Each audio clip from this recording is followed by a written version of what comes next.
रूस और अमेरिका जैसी ताकतें अब भारत को खुलकर सपोर्ट करने के बजाय न्यूट्रल रहने को तरजीह देंगी? और दूसरा, क्या भारत के बार बार फॉल्स फ्लैग और जाली ऑपरेशन से उसकी अक़वाम मुत्तहिदा में साख मुतासर नहीं हो रही? उनकी फॉरेन पॉलिसी कहाँ स्टैंड कर रही है? ये देखिए, भारत चाह यही रहा है कि एक और फॉल्स फ्लैग ऑपरेशन करे और दोबारा से, क्योंकि इनकी टेक्स्ट बुक में यही एक तरीकेकार है।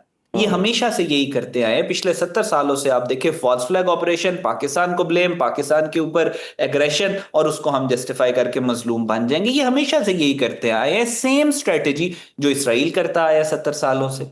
लेकिन अब इतना ज्यादा रिडंडेंट हो गया है, यानी इसी तरह जिस तरह हॉलीवुड की किसी मूवी को बॉलीवुड बहुत बुरे और चीप तरीके से कॉपी करता है, उसी तरह इसराइल की स्ट्रेटेजीज को इंडिया बहुत बुरी तरह से कॉपी करता है। आपको पता चल जाता है कि फेक कॉपी है। तो अब पूरी दुनिया में, जैसा मैंने शुरू में भी, तो ये जो यूरोपीय यूनियन, अक़वाम मुत्तहिदा और ह्यूमन राइट्स वॉच जैसे अदारे हैं, वो भारत से अगर अब गैर जानिबदार तहकीकात का मुतालबा करेंगे, या आप समझते हैं कि ये गैर मुअस्सर हो चुके हैं, उनसे उम्मीद लगाने का कोई फायदा नहीं है? नहीं, आप अगर वो कर भी दें तो इंडिया ने कौन सा मानना है? अगर वो तहकीकात शुरू, आज पहलगाम की तहकीकात शुरू, आप इंडिया से अगर कोई भी गैर जानिबदार इदारा आएगा, तहकीकात शुरू करेगा, तो उसे सबूत तो सारे national security adviser Ajit Kumar Doval के दफ्तर से मिलेंगे। तो जाहिर है इंडिया कैन नॉट, क्योंकि फॉल्स फ्लैग ऑपरेशन था, इंडिया तो अफोर्ड कर ही नहीं सकता इंडिपेंडेंट इन्वेस्टिगेशन हो। सो अभी भी ये जो कर रहे हैं, ये जो इन्होंने operation Mahadev so called launch किया, इसमें भी ये मेरा नहीं ख्याल किसी इंडिपेंडेंट इन्वेस्टिगेशन को मानेंगे, क्योंकि इंडिपेंडेंट इन्वेस्टिगेशन होगी तो इंडिया मजीद बेनकाब हो जाएगा। वो ये अफोर्ड नहीं कर सकते।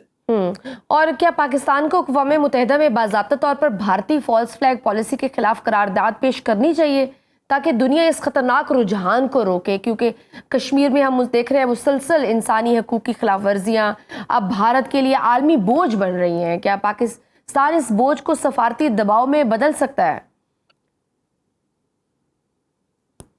जी बिल्कुल ऐसे ही है। हमें हर डिप्लोमेटिक, हर इंफॉर्मेशन वॉरफेयर में जो टूल अवेलेबल है हमारे पास, हमें उसको डिप्लॉय करना चाहिए, कि हम भारत के जो फॉल्स फ्लैग ऑपरेशन और इनका जो ये तमाशा है इसको एक्सपोज करें, और रिपीटेटिवली हमें इसको एक्सपोज करना है हर इंटरनेशनल फोरम पे।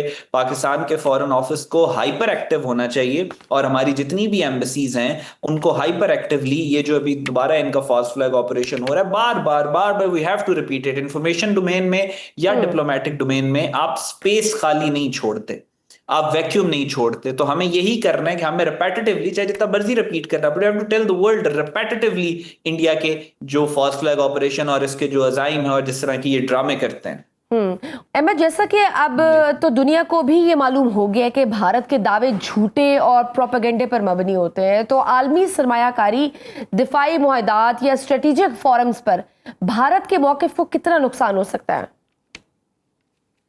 देखिए, जहां तक बिजनेस की बात है, बिजनेस तो भारत से बहुत ज्यादा शिफ्ट होना शुरू हो चुके हैं ऑलरेडी चाइना की तरफ।